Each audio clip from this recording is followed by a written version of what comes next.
দাঁত থাকতে দাঁতের যত্ন নিন, এটা খুব প্রচলিত একটা প্রবাদ। প্রেগনেন্সি মায়েরাও অন্যান্য মানুষের মতোই দাঁতের সমস্যায় অনেকেই ভোগেন। কয়েকটি দাঁতের সমস্যা তো আবার প্রেগনেন্সিতে বাড়ে। দাঁতে ব্যথা, দাঁতে যন্ত্রণা বা দাঁতের সমস্যা যে কি ইরিটেটিং তা একমাত্র ভুক্তভোগীরাই বোঝে। আমি ডক্টর স্বদেশ গড়াই, কনসালটেন্ট গাইনোকোলজিস্ট, নিয়ে চলে এসেছি আমার YouTube channel talk to doctor একটা নতুন এপিসোডে। প্রথমেই একটা কথা বলে দিই, আমি নিজে ডেন্টাল স্পেশালিস্ট নই, তাই কিছু ডেন্টাল সার্জন বন্ধুদের পরামর্শ মতোই আমি এই ভিডিও বানিয়েছি। নর্মালি দাঁতের সমস্যা খুব সাধারণ একটা সমস্যা, কিন্তু অনেক সময় মায়েদের কাছে এই সমস্যা খুব বিরক্তিকর, পেনফুল এবং ইরিটেটিং হয়ে দাঁড়ায়। প্রেগনেন্সিতে কিছু কিছু হরমোনাল চেঞ্জেসের কারণে জেনারেলি দাঁতের ক্ষয় বাড়ে। এমনিতেই প্রেগনেন্সিতে হরমোনাল চেঞ্জেস কারণে দাঁতের সমস্যা অনেকটাই বাড়ে। দাঁতের যে এনামেল বা ওপরের কোটিংটা রয়েছে, সেই কোটিংটা প্রেগনেন্সিতে একটু পাতলা হয়ে আসে, তাই দাঁতের সেন্সিটিভিটি বাড়ে। অর্থাৎ গরম খাবার খেলে বা ঠান্ডা খাবার খেলে দাঁত শিরশির বা কনকন করতে থাকে।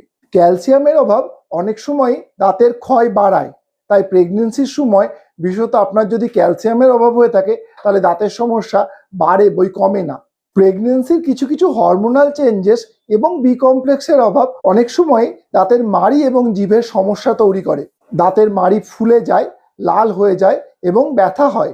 ফার্স্ট ট্রাইমেস্টার বা প্রথম 3 মাসের মধ্যে বারবার ভমিটিং এবং এই ভমিটিং এর সঙ্গে অ্যাসিডিটি অনেক সময় দাঁতের ক্ষয় বা দাঁতের ক্ষতি করে। প্রেগনেন্সির সময় অনেকেই প্রচুর পরিমাণে চকলেট বা মিষ্টি খান। এই সমস্ত খাবার পরে যদি ঠিক করে দাঁত পরিষ্কার না করেন, সেক্ষেত্রেও অনেক সময় দাঁতের সমস্যা হয়ে থাকে। এইসব কারণেই প্রেগনেন্সিতে অনেক সময়ই ক্যারিজ টুথ বা ডেন্টাল ক্যাভিটি অনেকটাই কমন। এই ক্যারিজ টুথ বা ডেন্টাল ক্যাভিটি যদি দাঁতের নিচে বা আশেপাশে থাকা নার্ভকে ইনভলভমেন্ট করে, সেক্ষেত্রে অনেক সময় প্রচন্ড ব্যথা হয়। দাঁতের যে কোনো সমস্যার treatment generally trimester wise change হয়। যদি ফার্স্ট ট্রাইমেস্টার বা প্রথম 3 মাসের মধ্যে থাকেন বা লাস্ট ট্রাইমেস্টার বা শেষ 3 মাসের মধ্যে থাকেন, সেক্ষেত্রে কনজারভেটিভ ট্রিটমেন্টটাই বেস্ট বা একটাই অপশন পড়ে থাকে। কিন্তু সেকেন্ড ট্রাইমেস্টার বা মাঝের 3 মাসের ক্ষেত্রে অনেক সময় দাঁত তোলা বা দাঁতের অন্যান্য অপারেশনও করা যেতে পারে। দাঁতের কনজারভেটিভ ট্রিটমেন্টের মধ্যে আপনি অ্যান্টিবায়োটিক ইউজ করতে গেলে সেফিউরক্সিন বা অ্যামক্সিসিলিন জাতীয় অ্যান্টিবায়োটিক প্রেগনেন্সিতে কমপ্লিটলি সেফ। ব্যথার ওষুধ বলতে গেলে আপনার হাতে পড়ে থাকে শুধুই প্যারাসিটামল। এছাড়া মাউথ জেল বা মেট্রোজিল ডিজি জেল, এগুলোও আপনি প্রেগনেন্সির সময় ইউজ করতে পারেন, কমপ্লিটলি সেফ। সেকেন্ড ট্রাইমেস্টার বা মাঝের 3 মাসের মধ্যে অনেক সময় সার্জিক্যাল ট্রিটমেন্ট করা যেতে পারে।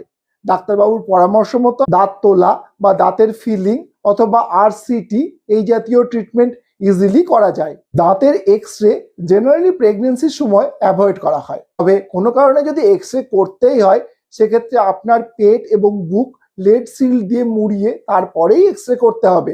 জেনারেলি এক্স রে বাচ্চার ক্ষতি করে, তাই যদি অ্যাভয়েড করা যায় সেক্ষেত্রে অ্যাভয়েড করাটাই বেস্ট।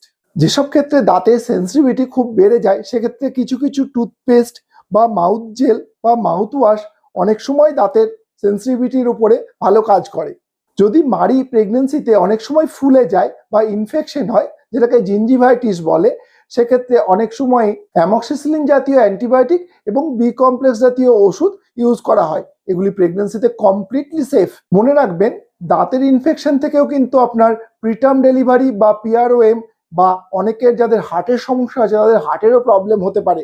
তাই দাঁতের ইনফেকশন অবহেলা করবেন না। দাঁতে ইনফেকশন বা দাঁতের সমস্যা হলে কি করবেন? নরম ব্রাশ ব্যবহার করুন, দিনে অন্তত 2 থেকে 3 বার ব্রাশ করুন। দাঁতের কোণে যদি খাবারের কণা ঢুকে থাকে, তাহলে ডেন্টাল ফ্লস দিয়ে সেগুলিকে পরিষ্কার করে নিন।